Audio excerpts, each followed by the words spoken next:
Alright, well today we're going to make some huckleberry jam, and these are some of the huckleberries that we picked the other day, so we're going to go through and see if we can create a delicious addition to our pantry. So first we're going to take our washed and cleaned huckleberries and dump them into the food processor. Make sure we get them all in there.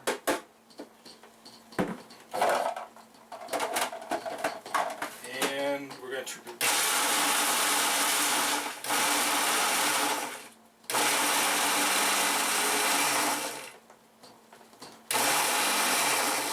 these are frozen berries. We cleaned them and froze them. So I ran through the food processor, and now we're putting them into the pot.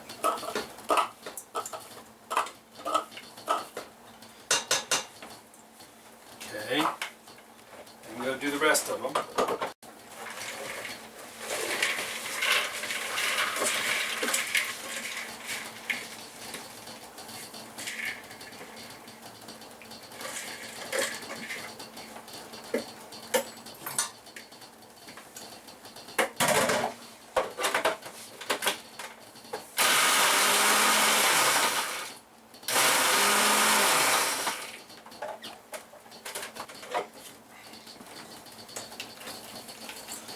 The rest of them in here. Now the recipe calls for crushed berries, so what we're going to do is we're going to actually, after we get these warmed up, we use a potato masher and mash them a little bit just to make sure we get them appropriately crushed. Last time I was really crushed like these berries was the first time I asked my wife out and she told me no.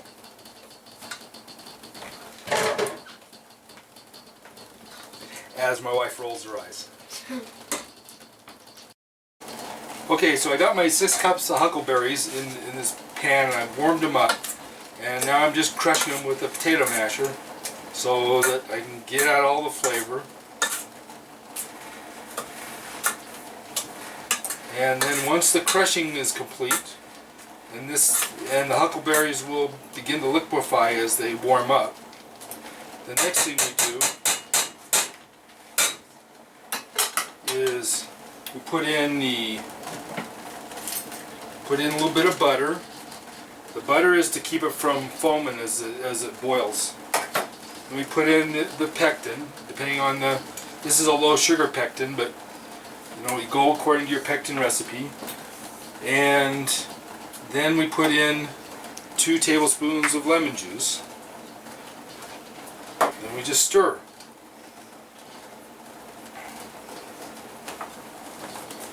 And we're going to occasionally stir this and bring this to a boil. And then once it comes to a boil, we'll add the sugar.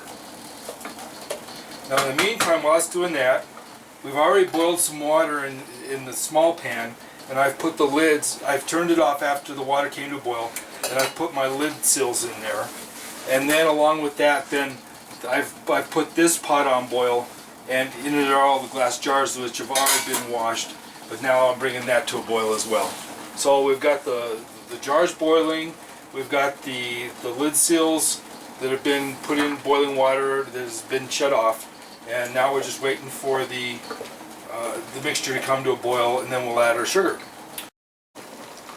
Okay, so I've got the berries boiling here, and so they're ready. So we're ready to put in the sugar. And at the same time, look over here, you see that the bottles are boiling as well. So we can shut the bottles off.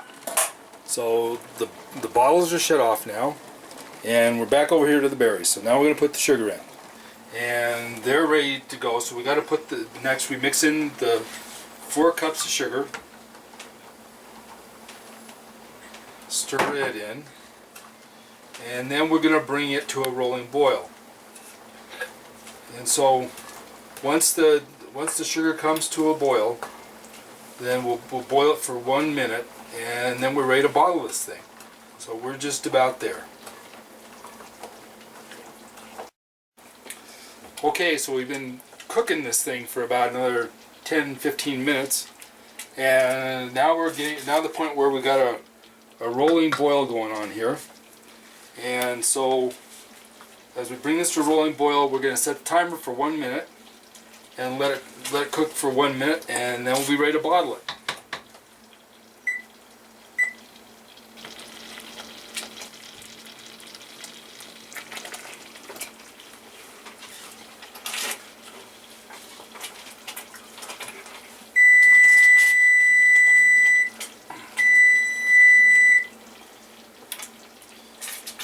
Okay, so we're going to take the jam off heat.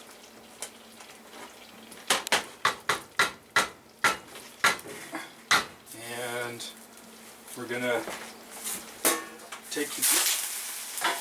That's hot. We're going to take the jars out.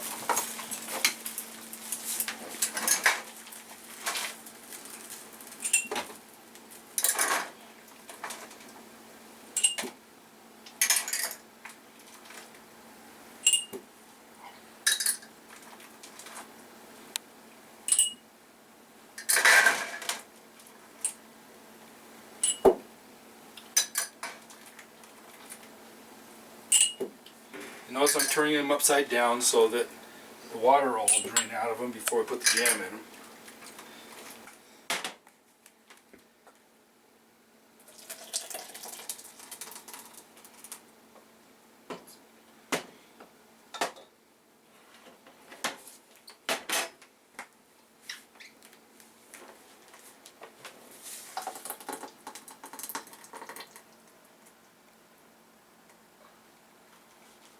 I usually just fill them right to the bottom of the funnel.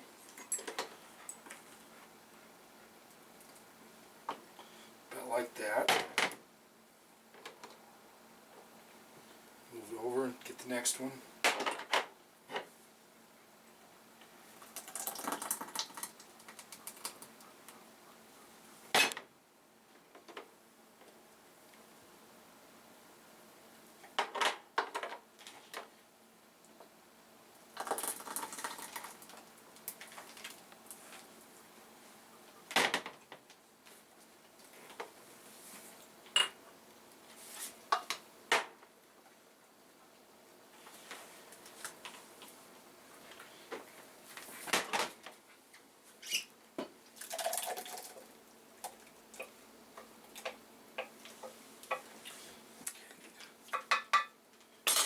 Waste any of this good huckleberry. We worked too hard for that. Yes, we did. Okay.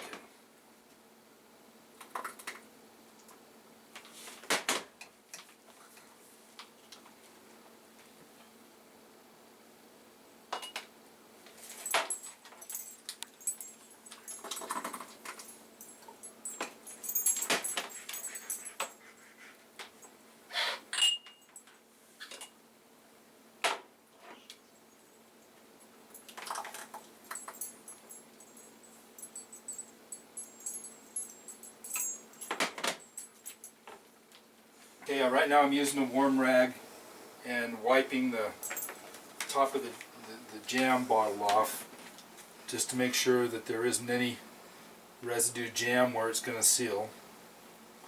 So I got these all done. And then next thing we do is take our tongs, take a seal out of the hot water, put one on each of the jars.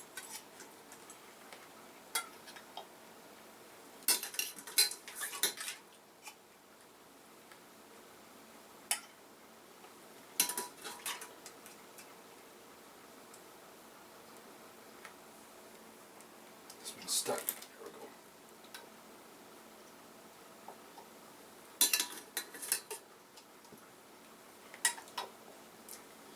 Okay, and then we take the rings, seat the jars down tight.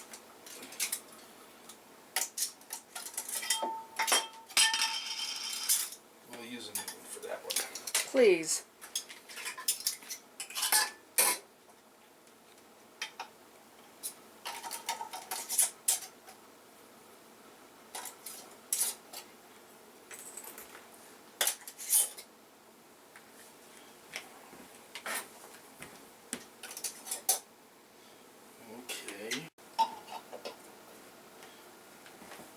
you always keep do extra jars, because you never know when you're going to get just a partial bottle of jam, and that's the one that goes in the fridge and the first one to get eaten, so it's all good. Anyway, just cinch these down nice and tight, and then we'll put them in the window in the storage room, and where the air is a little cooler, and let the jars seal. And there we have our huckleberry jam that we worked on so hard.